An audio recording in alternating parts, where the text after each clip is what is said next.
see trees of green, red roses too.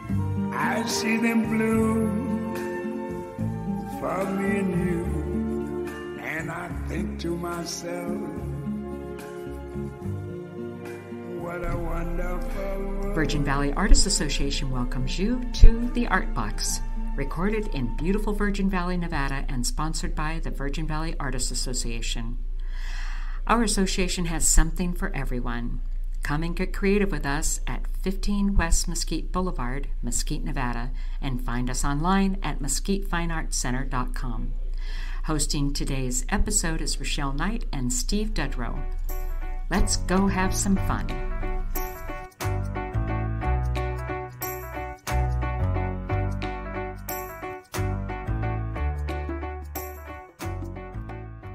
Hi, I'm Rachelle. And I'm Steve. Welcome to this episode of The Art Box.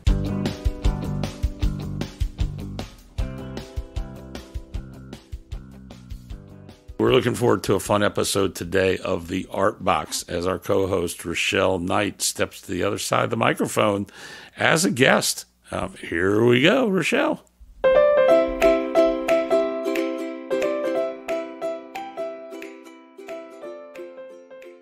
Tell us a little about you and your family.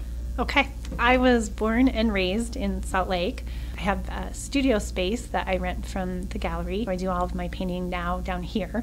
I am married. I have two teenagers, one who is almost 18 and one who's 15, two boys. And then I have two Australian Shepherds that I love, Sadie and Emily. I have a background in, my first degree is in forest biology, and I worked for the Forest Service and the Bureau of Land Management for a few years. I worked as a botanist and also as wildland firefighter. And then, long story short, I moved back home after living in Oregon for a few years and got a computer science degree, and that was my career for 15 years. Tell us about your art. My art is very bright, very stylized. I love flowers. I use very saturated colors, always usually pretty happy. I try not to paint anything man-made. That's kind of a weird tenet I have, but a lot of it's just wild. I like animals, sky, big suns, and definitely a lot of flowers. Kind of my signature thing is I do a lot of flowers along the bottom. I try, if I'm going to do say something from the desert, I try and research out all of the plants and flowers that would be native to an area. I think that's kind of the botanist in me, just to try and make it true. Maybe they're not recognized specifically, but they all have a base in something, in a true flower. But yeah, so hopefully, probably my best compliment I've ever received is that when people see my art, they get a big smile on their face, and I don't think there's any better compliment that you could give. And maybe that's just specific to me, but that warms my soul. If I can make somebody happy, even for 15 seconds, then I think, wow, as an artist, it doesn't get any better than that. Tell me this. You mentioned that you're a software engineer. Well, I'm sorry. I'm glad I didn't go into that line of business. So you're a software engineer, and you left, right, and you became a full-time artist. Yes. So how in the heck did that happen? In 2013, I was diagnosed with triple-negative breast cancer, which required, I had 5 different surgeries, double mastectomies, 4 months of chemo, and then I did reconstruction. So that was pretty much an entire year. And of course I wasn't working at the time, or I couldn't work. I was working up until my diagnosis, and then I couldn't work during all of my treatments. And it was, as you can imagine, a very, very dark year for me, my family, especially my husband and my kids, and of course then my parents and my siblings. But it was, as you can imagine, just horrible. And tons of people out there have horrible experiences, and so I think we can all identify with the dark place that you go. And I called it my abyss. And I would lay in bed by my husband would be asleep, and I would lay there, and I would be so dark, and I would tumble into that abyss. And just some of the worst moments of my life. And just worse than even being sick from chemo, just that feeling of despair and hopelessness, and it really made a mark on me. And I think there's a lot of cliches when you have something like cancer or some kind of tragic event where they say, oh, there's always a silver lining, or now I appreciate life more. And really, there's a lot of truth to that. And I think because I was so dark, and that's really not my nature. My nature's kind of always been, pretty laid back and happy, and I don't like conflict, all that kind of stuff. Anyway, when I finally came back, came out of the other side of that, I needed some brightness, I needed some color. I really did want to enjoy life.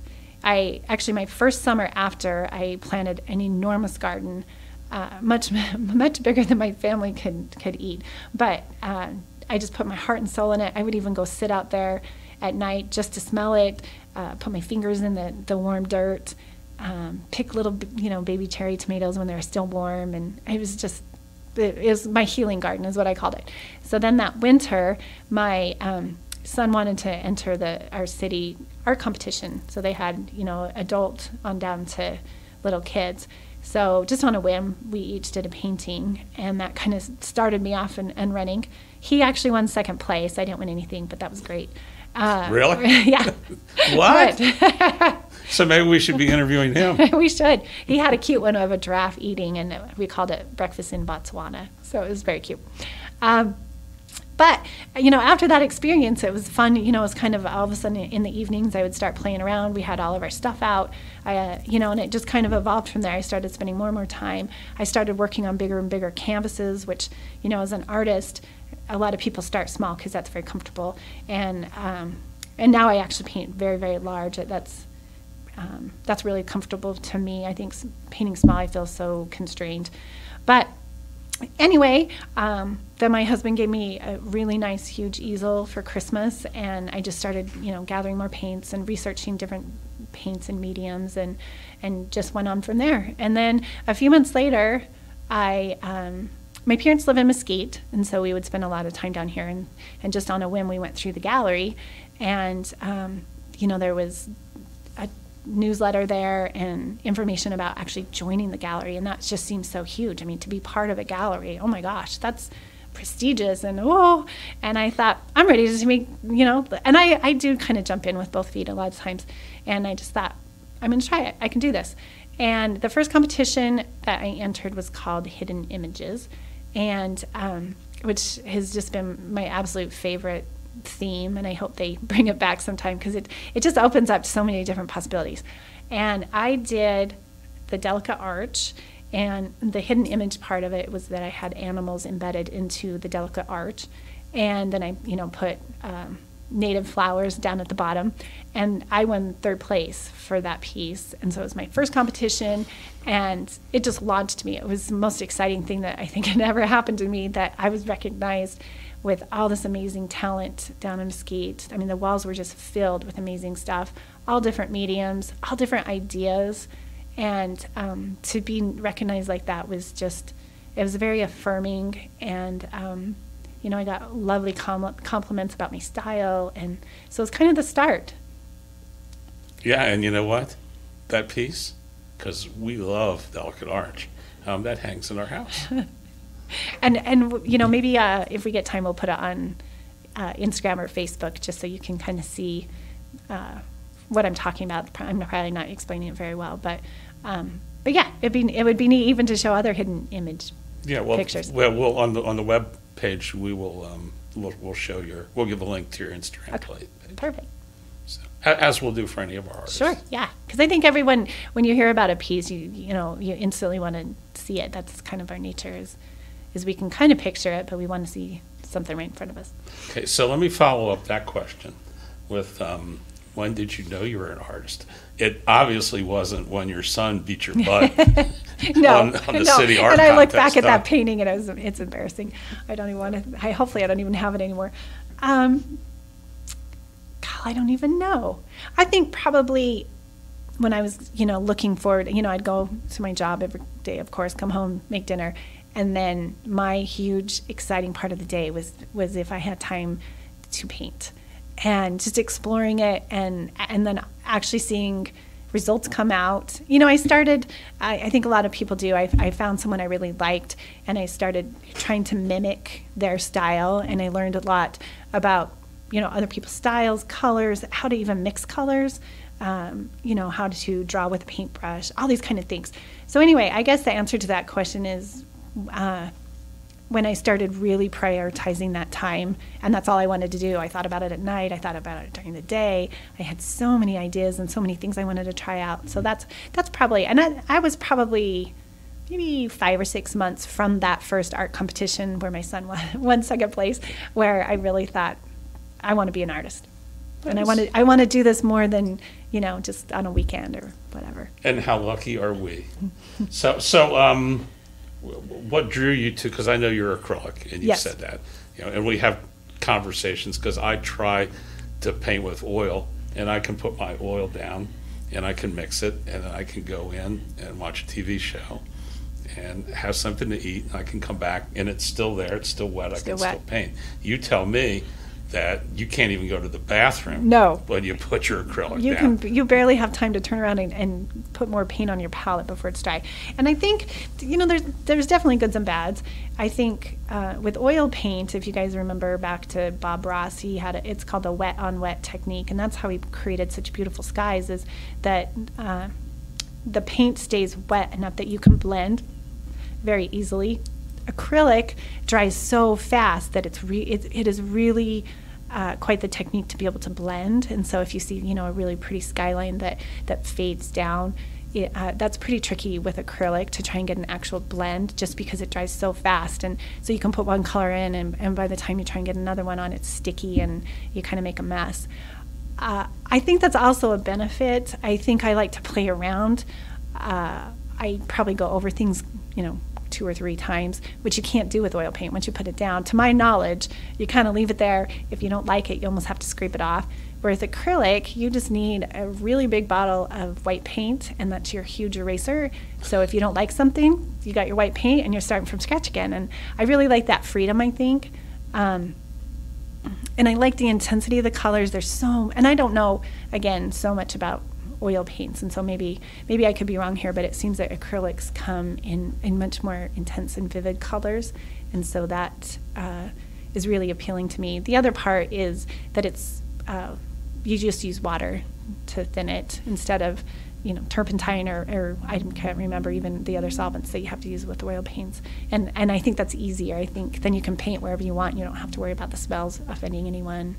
So that's why I like acrylic. So now you and your white paint and your eraser, I think you're pretty funny, because I know that you'll be working on something, and you're like, hair on fire, I got to get this ready for the exhibition, I'm working really hard, and I think I'm going to finish it tomorrow, and then I'll see you next week, and like, so how's it going? You're like, oh, I haven't finished it yet. I'm not even going to enter it because I hate it sucks.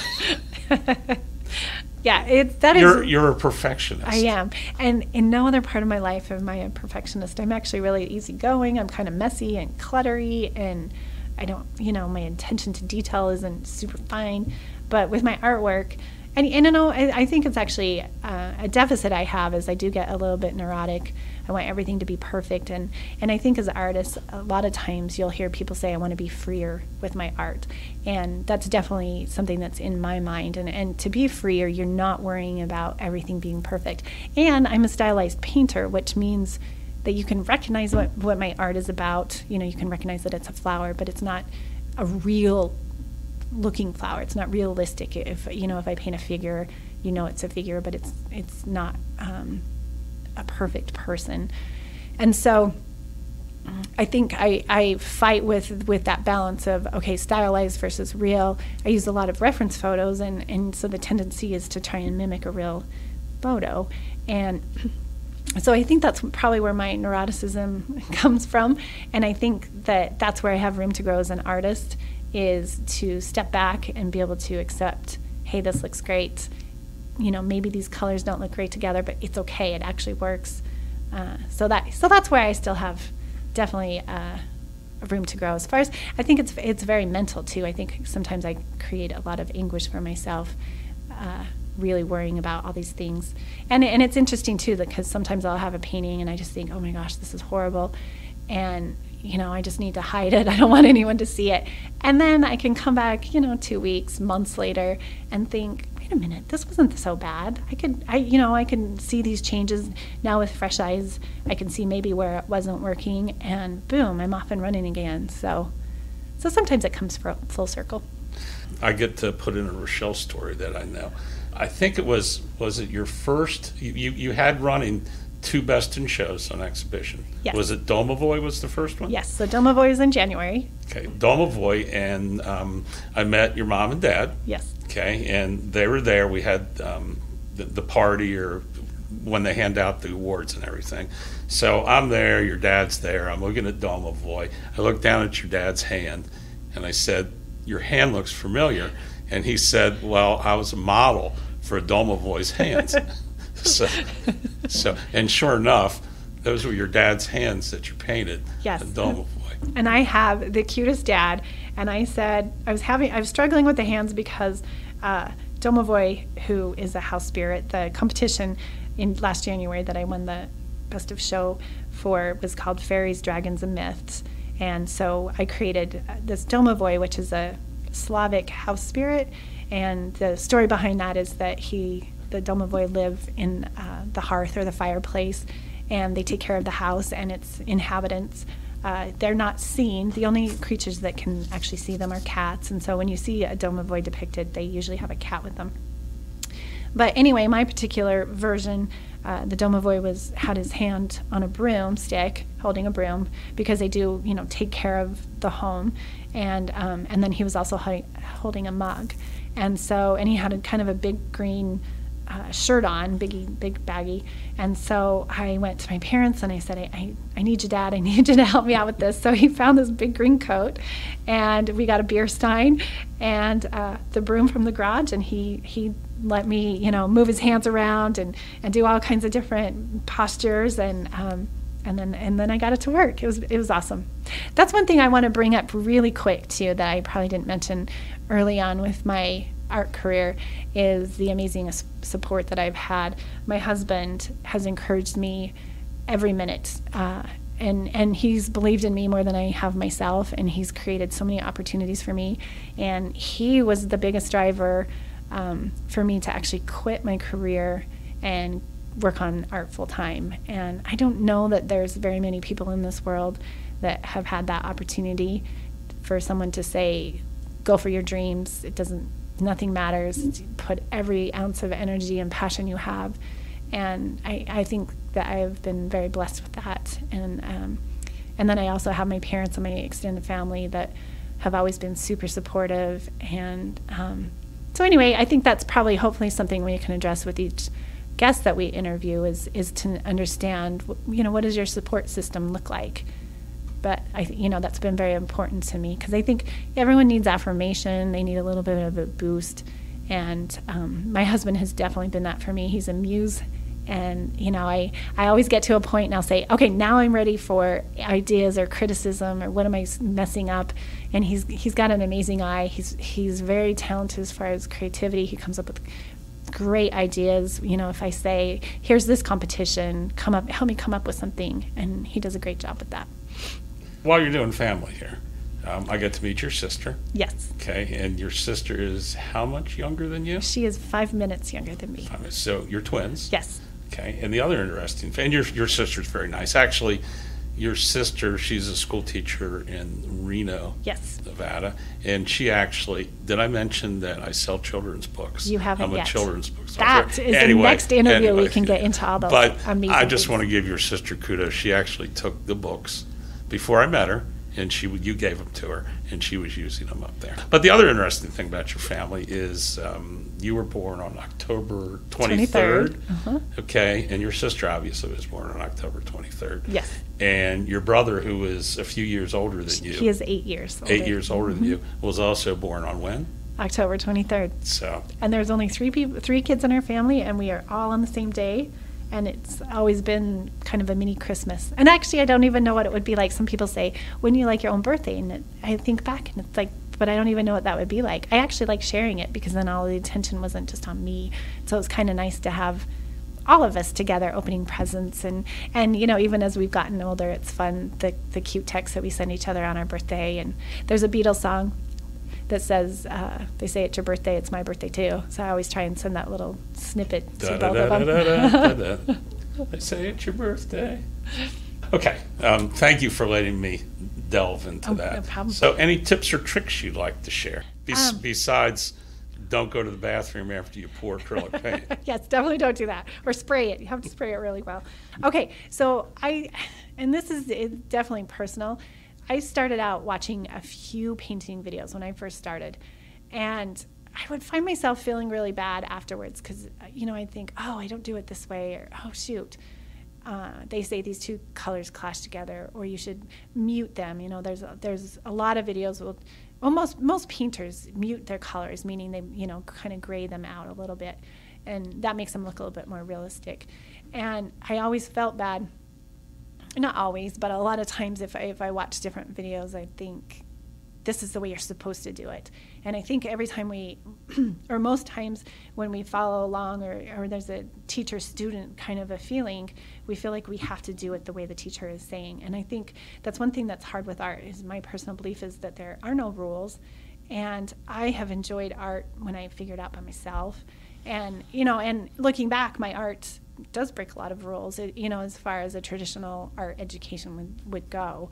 And I think personally, a lot of my art and a lot of my enjoyment of my art is that I'm figuring things out all the time. I'm coming up with my own techniques, which of course are already known techniques, but they're new to me, and it's through my exploration that I've found different things, and now I've developed my own style. And I think doing this on my own, if you are following along to different videos, I think that's great, by the way. I'm not against that by any means. I think you can learn amazing stuff, and you can come up with finished paintings, and that's success in itself.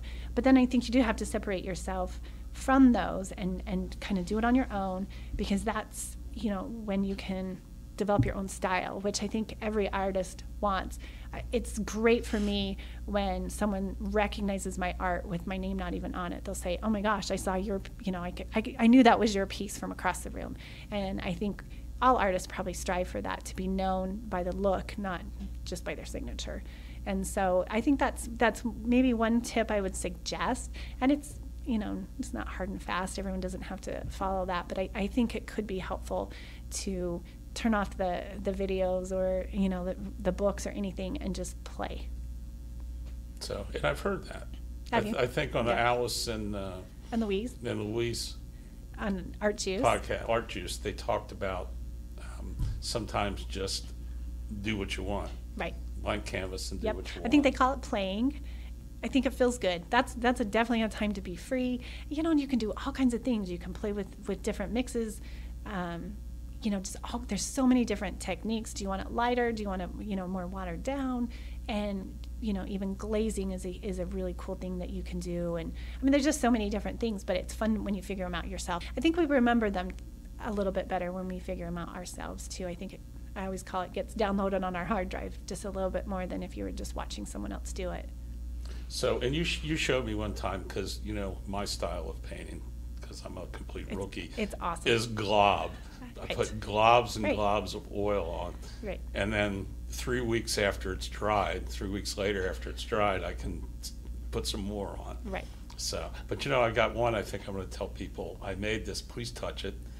Oh, that's great. Texture is, that's just as much as a part of as the color in your subject. I think texture can be a really cool part of a painting. It can help draw attention to different parts. And actually, if you're doing a rock, you can make it look like a rock. Right off that that's what it is. So I think texture is a great thing. And I brought up texture because one of the few times I've been around in your studio, you were showing me some of the texture stuff you do, and it's Right. very interesting. Yes, it's very cool, the things you can do. You can, make your own as far as using kind of a clear, runnier medium and adding different things. And then as far as acrylic goes, there's tons of different things that you can buy, little glass bead medium, sand, different grains of sand, all kinds of different things, as well as, just layering your paint on thicker. You can get beautiful brush strokes. A lot of people like to see that in their art. If they're going to buy an original, it's really neat to see the paint be thicker with the different brush strokes in there.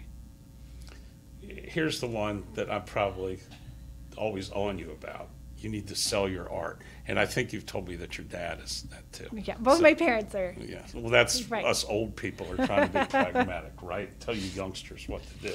But so do you make art for your soul, or do you make it to sell? I make it for my soul. Every once in a while I do feel like, oh, even with my cute Domovoy, I love him, but I paint it, it's a 36 by 48 painting. He's huge, but he has my soul. I've always loved the ideas of Domovoys, but probably not too many people are going to want to hang that in their living room. I don't know. I think my stuff is beautiful and bright, and the right kind of person maybe would like Domovoy hanging in their living room. It's not traditional. It's not something you would see hanging, in a hotel or a hospital or anything like that.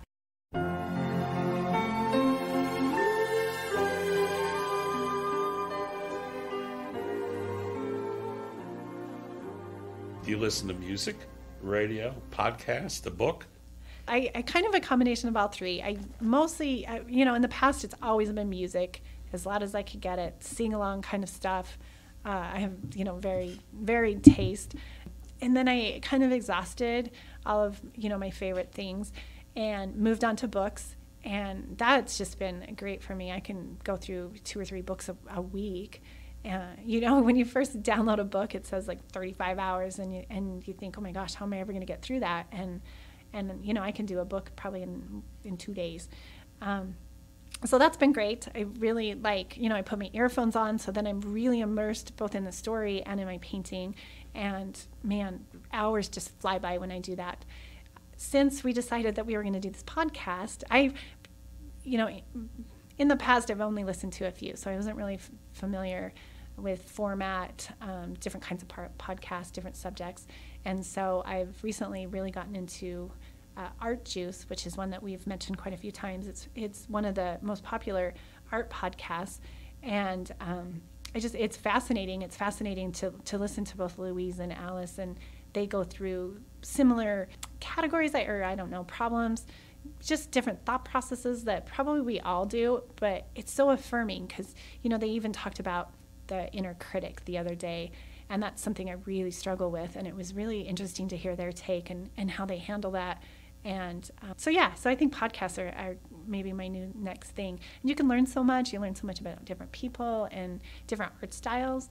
So maybe I've gone from music to books to now podcasts. I guess. And Art Juice, there's no curse words like there are other. That's true. Yeah, because when we started this, people were saying, oh, you can say cuss words. Say, well, we're probably going to try to stay away from hopefully. That. Rachelle will be the one to blow that, probably. No, that'll be one of our next guests who was talking about, yeah. Can she cuss? I'm like, sure, because we can edit. Books on tape. Okay. Ha ha. There's no more tape. That shows how old we are. But you're how old we are. Huh? Books, abridged or unabridged? Oh, unabridged, of course. My gosh, you can't miss out on anything. I was going to say these unabridged books, and it's like 2 hours. What? Right. Right. And why, if you're into reading and literature, why would you ever want to miss anything? Especially if it's, beautiful prose. Oh my gosh, you want all that you can take. So I've never really understood that. Maybe it's more of like a Cliff Notes type of thing. So teenagers would probably definitely prefer the abridged version. Yeah, I lived on Cliff Notes during school years. You read a few. I got a test tomorrow. I'd be over at the bookstore. Cliff Notes.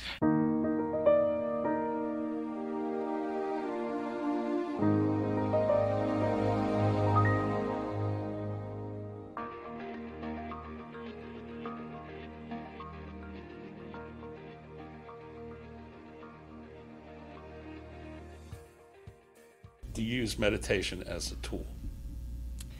I think I do. Probably not in the traditional sense, where you think of someone in the lotus position saying Om, which I've tried, and that's actually very relaxing, and I think it's good for your mental health.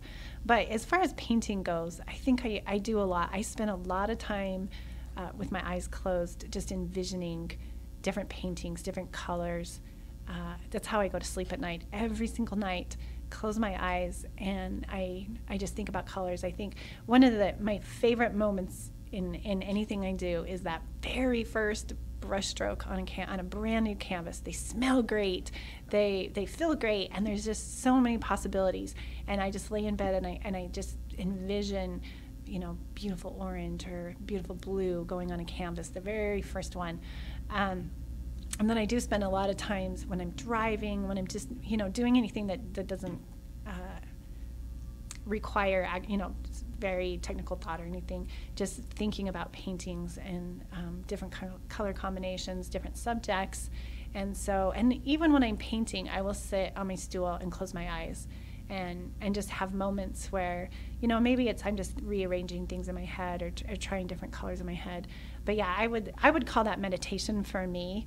And it's very soothing. I come up with great ideas if I'm just relaxed, especially at night. Again, to fall asleep like that, it's amazing. Just to have all these colors in my head and different ways I want to express those. And so, yeah, I would definitely say that meditation is part of my process. Now, since you brought it up, you said sleeping. Yes. Do you ever dream about your art or I think any art? It would be more creating it. So not my specific art, not a specific piece, but probably more just that feeling of joy that I have when I am doing it, if that makes sense. So, probably bright colors and just that feeling that invokes, but I don't think I've ever, and I've talked before about how neurotic I am and how stressed out I get. And when there's a competition deadline, I will work until actually the last 5 minutes before it's due. And so I probably probably have more anxious dreams about finishing a piece or, maybe not feeling as comfortable as I should with a piece. As far as a specific painting, I don't think I do that. I think that's right before I go to sleep. I'll kind of envision what I'm working on and maybe even solve some problems with it during that time. Okay, so no bad dreams like where you're trying to run away from an art piece no. from Domovoy and your feet are in molasses. And the paint's all dry and I don't know what to do. The paint's all dry. Come out of the tube. Oh, no. Do you have any other interest? I'm sure all you do is art. I never see you otherwise doing anything else. You just art. Probably my biggest second passion is the outdoors. I love to do anything. We hike quite a bit. That's how Steve mentioned earlier that's how we met.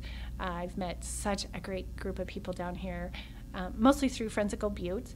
And it's, the friends I've made there, it's kind of spurred off to meeting other people and, friends of Steve's, friends of Lois, these other hikers that we've mentioned. So that's a huge part of my life. And that's probably a huge influence in my art as well, is just my love for nature. As I mentioned before, my first passion was forestry, and I have a degree in that. And that came from having a wonderful childhood where we went camping, every other weekend and spent as much time as a family as we could outdoors. And so that's another passion. And I love to read. I'm a voracious reader. I'm embarrassed to say this, I do not read nonfiction. I really wish I could. For some reason, it just feels like learning, and I think I use reading as an escape. I think I like a lot of time in my head. I'm kind of quirky, and so I'm attracted to more imagination type of stuff.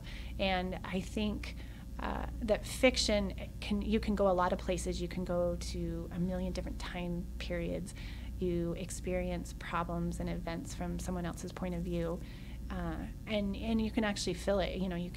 You can feel their emotions. You can feel what they're going through, and I really like that aspect. So, reading.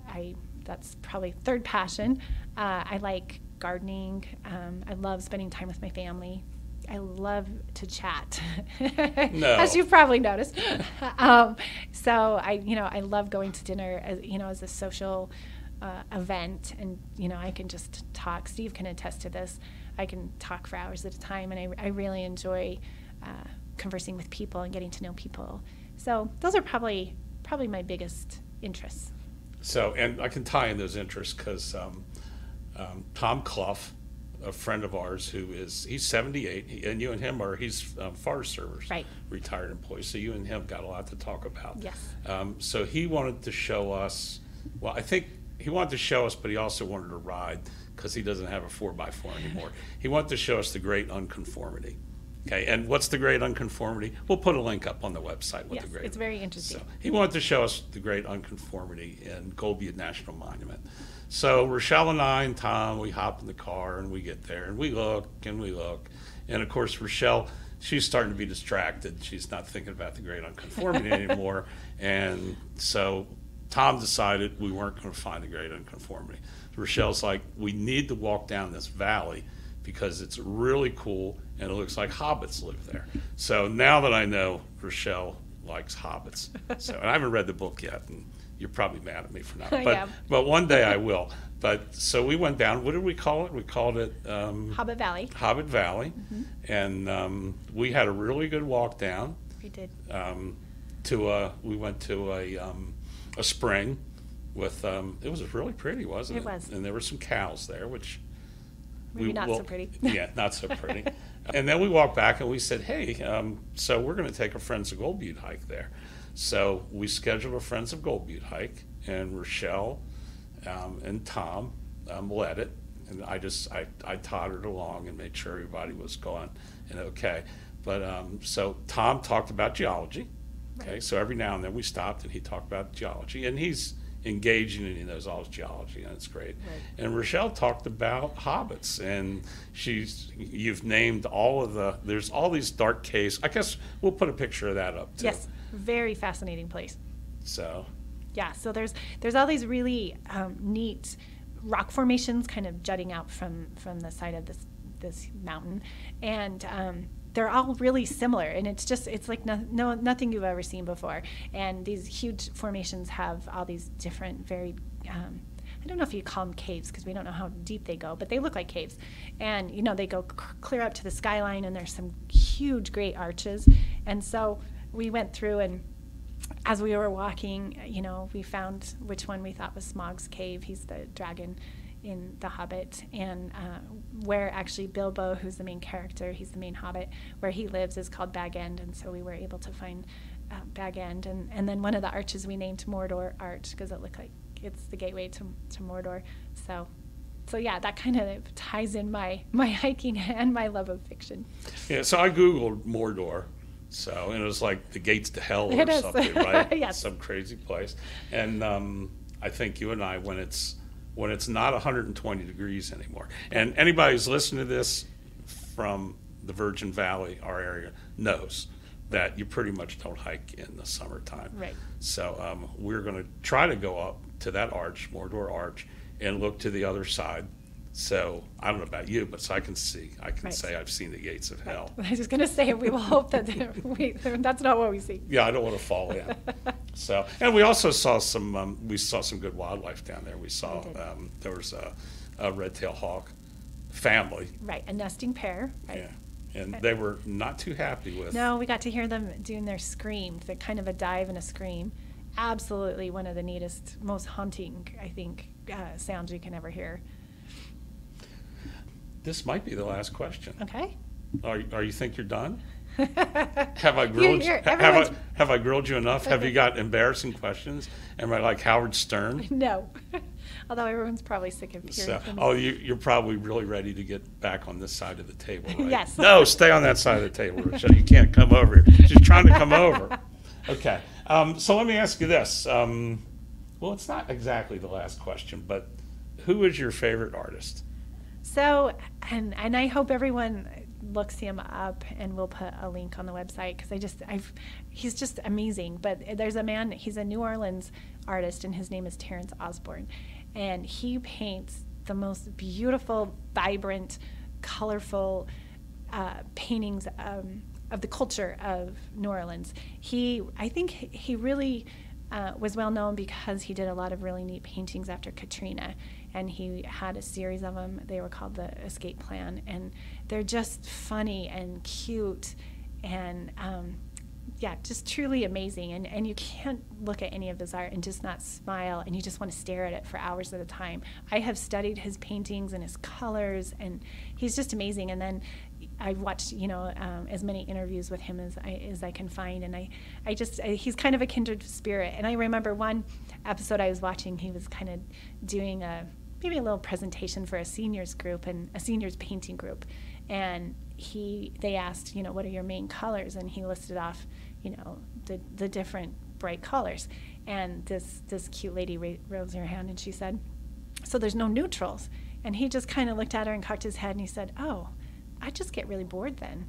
And I have to admit, that's definitely how I am. I've bought huge sets of paint, and I still have huge tubes left of all the different neutral colors, and I try and use them, and maybe I'm colorblind that way, but I just don't find a lot of room in my art for neutrals, and so I always have thought about that. And but yeah, check him out. He's pretty amazing. Yeah, we'll put that link up on Okay. this week. Rachelle, thank you so much. Oh, well, thank you guys for letting me chat and tell you about myself, and hopefully you didn't find it too boring. Okay, and we're off and running. Yes. Everybody have a great week. Hey, thank you. Broadcasting from Mesquite, Nevada, in the scenic Mojave Desert, the Art Box sponsors thank you for listening. To find our next and past podcasts, visit us online at mesquitefineartcenter.com.